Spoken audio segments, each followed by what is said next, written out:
अर्जुन एक बार गंधर्व राजा चित्ररथ से मिले थे और उसे हरा दिया, जिसने वास्तव में उन्हें तापत्या की उत्पत्ति और राजा के लिए एक पुजारी नियुक्त करने की आवश्यकता की सलाह दी थी।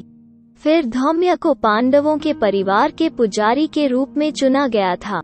चित्ररथ ने अर्जुन को राजा संवरण का उदाहरण दिया था और उसके ही माध्यम से अर्जुन को तपति नंदन के रूप में स्वीकार किया गया था। आइए इसे अब विस्तार से जानते हैं। सूर्य देव की एक पुत्री थी जिसका नाम तपति था। अपने नाम के अनुसार वह लगातार तपस्या में मग्न रहती थी। देवताओं, राक्षसों और यक्षों में से कोई भी महिला उसकी असाधारण सुंदरता से मेल नहीं खाती थी। वो अपनी युवावस्था में पहुंच चुकी थी। सूर्य देव चिंतित थे क्योंकि उन्हें अपनी बेटी के लिए कोई उपयुक्त पति नहीं मिला। उन दिनों राजा ऋक्ष का संवरण नाम का एक शक्तिशाली पुत्र था। क्षत्रिय और वैश्य हमेशा गौरवशाली संवरण की प्रार्थना करते थे। संवरण एक धार्मिक, आकर्षक और संत व्यक्ति थे जो समर्पित रूप से सूर्य देव की पूजा करते थे। उनकी संपूर्ण भक्ति को देखकर सूर्य देव ने उन्हें तपति का हाथ देने का विचार किया था। एक दिन राजा एक पहाड़ के पास एक जंगली इलाके में जानवरों का शिकार करने गए। उनका घोड़ा वहीं भूख से मर गया। राजा अपने पैरों पर पहाड़ के चारों ओर घूमे और वहां देवी लक्ष्मी के समान आकर्षक तपति को देखे। राजा उसकी सुंदरता में लीन होकर घूरते हुए उसके सामने खड़े हो गए। राजा उससे अपनी नजरें हटा नहीं सके। उन्होंने ऐसी सुंदर महिला अपने जीवन में पहले कभी नहीं देखा था। वो उसके प्यार में पड़ गए और उसे पाने की जिज्ञासा से खुद का परिचय दिया और उससे इतने घने जंगल में अकेले घूमने के पीछे का कारण पूछा।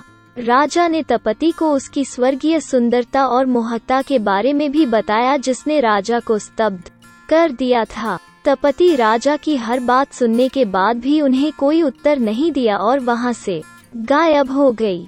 तब राजा ने हर जगह उसकी तलाश की, लेकिन उसका कोई पता नहीं चला। वहां उदासी से राजा ने अपनी चेतना खो दी।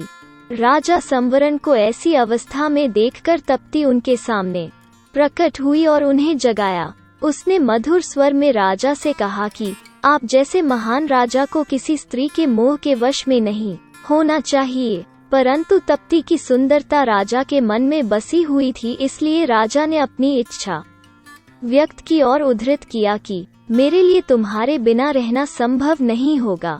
मैं तुम्हारे अलावा और कुछ नहीं चाहता।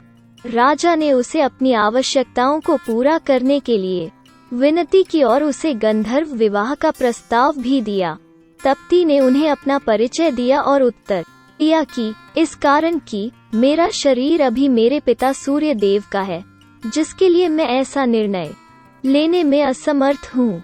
यदि आप ईमानदारी से मुझसे प्यार करते हैं तो आपको मेरे पिता से पूछना चाहिए, क्योंकि मैं अपने पिता की आज्ञा लेकर ही अपने हाथ से अनुष्ठान करती हूँ। मैं आपसे विवाह करने के लिए राजी हो जाऊंगी और अपने पति के रूप में ऐसे समर्पित राजा को चुनना मेरे लिए बहुत खुशी की बात होगी। ये कहकर वो आकाश की ओर गई और फिर से गायब हो गई।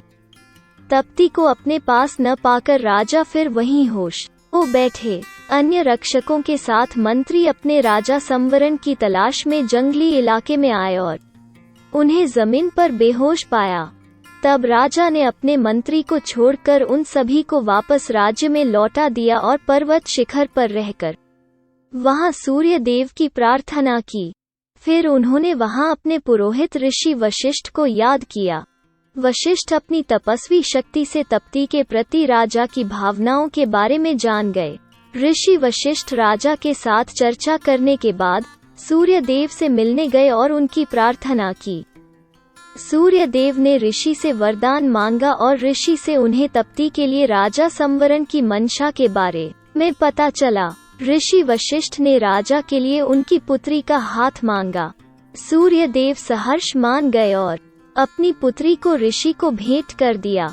ऋषि वशिष्ठ तपति के साथ राजा के पास पहुँचे, जहाँ वे तपति के बारे में सोचकर विलाप करते हुए बैठे थे।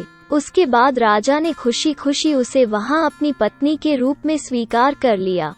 ऋषि के कारण राजा तप्ती को अपनी प्रिय पत्नी के रूप में प्राप्त करने में सक्षम हुए। उन दिनों संवरण राज्य में वर्षा की कमी के कारण समुद्र का सारा पानी सूख गया। कम खेती से गरीबी और भूखमरी पैदा हो गई। इंद्र देवता ने वहां वर्षा करना बंद कर दिया। लोगों ने चोरी करना, दूसरों को मारना और जीवित रहने के लिए राज्य छोड़ना शुरू कर दिया। अपने राज्य में सभी लोगों की ऐसी विनाशकारी स्थिति देखकर राजा ने फिर से ऋषि वशिष्ठ की मदद ली, जिन्होंने अपनी तपस्वी शक्ति से वहां बारिश करने में मदद की। राजा अपनी पत्नी तप्ती के साथ वहां पहुंचे। उन्हें देखकर प्रसन्न होकर इंद्र पहले की तरह बरसने लगे। राजा ने अपनी रानी तप्ती के साथ 12 वर्ष तक यज्ञ प्रारंभ किया। इस वास्तविकता को ध्यान में रखते हुए कि संवरण कुरु के पिता के साथ साथ अर्जुन के पूर्वज भी थे और तप्ती उनकी पत्नी थी, इसलिए गंधर्व चित्ररथ ने अर्जुन को तपति नंदन माना। अगर आपको ये वीडियो पसंद आए तो कृपया हमारे चैनल को सब्सक्राइब करें और इस वीडियो को लाइक और शेयर करना ना भूलें।